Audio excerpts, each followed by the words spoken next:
Europe 1 Matin. Le livre du jour, Nicolas Caro, à présent, c'est un classique ou un roman culte. Vous avez choisi un Maigret cette semaine. Qu'est-ce que je vous raconte? C'est pas du tout le bon demain, lancement. ça. C'est demain. Je vous laisse lancer, j'ai pas la bonne Non, je feuille. vous parle de Cœur, signé Thibaut de Montaigu chez Albin Michel.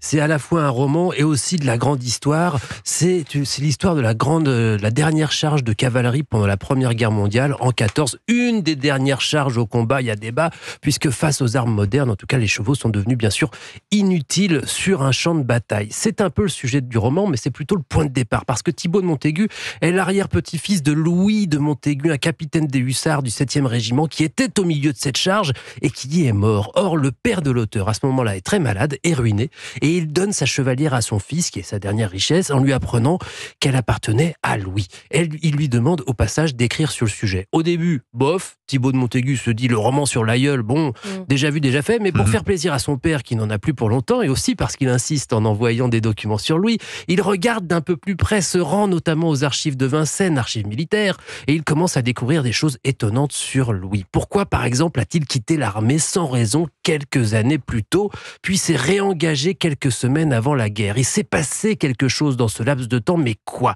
Et cette charge, est-ce un acte héroïque, une pulsion de mort, un suicide déguisé? On aura la réponse à la fin, et pas que sur la mort de Louis. D'autres intrigues se nouent au fur et à mesure de l'enquête de Thibaut de Montaigu, qui se transforme parfois en une recherche sur lui-même. C'est ce qui se passe quand on crapahute dans l'arbre généalogique. En général, surtout, un Montaigu dont un a été guillotiné pendant la Révolution. Il y a de la matière à recherche et à secret, il y a de la matière, mais bon, au sujet de Louis, pour l'instant, Thibaut de Montaigu trouve beaucoup de documents sur la charge, mais pas sur l'arrière-grand-père lui-même. Non, il sait pas vraiment ce qu'il cherche en réalité. Exactement, c'est Ouais. ça le problème.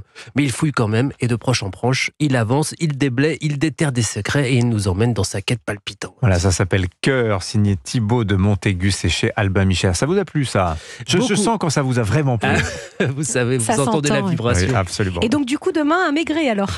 Voilà, le chien jaune. Plus Voilà. de suspense. C'est fait. Après-demain même. Après-demain, bah oui, on n'est que mercredi, Anissa. On passe au cinéma, Laurie Choleva, avec, pour commencer, le remake d'un film d'action culte des années 80. Alors cette fois, c'est avec Omar Sy. Et pas n'importe lequel, The Killer, 35 ans après le succès de ce film de 1989, le réalisateur John Woo revient avec son propre remake qu'il a tourné d'ailleurs à Paris. Et dans cette nouvelle version, ce n'est plus un killer, le personnage principal, mais une killeuse. Nathalie Emmanuel, actrice vue dans Game of Thrones ou encore plus récemment dans Megalopolis, le film de Coppola. Elle incarne une tueuse impitoyable qui refuse d'assassiner une jeune femme lors de sa dernière mission. Omar Sy, lui, est le flic en charge de l'affaire. Certains gars vous considèrent comme une légende. Ah oui? Et qu'est-ce qu'il raconte? Ils vous surnomment la reine des morts. Pourquoi vous avez épargné cette fille?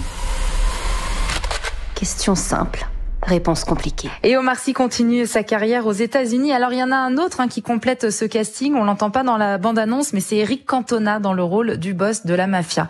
Alors, The Killer, c'est vraiment du pur divertissement. Vous allez passer un excellent moment cloué sur votre siège. Et puis on retrouve la patte de John Woo, une mise en scène travaillée, des combats chorégraphiés et des ralentis comme lui seul sait le faire. Voilà, John Woo, donc The Killer. Et puis, Laurie, impossible de ne pas mentionner la sortie du biopic Monsieur Aznavour.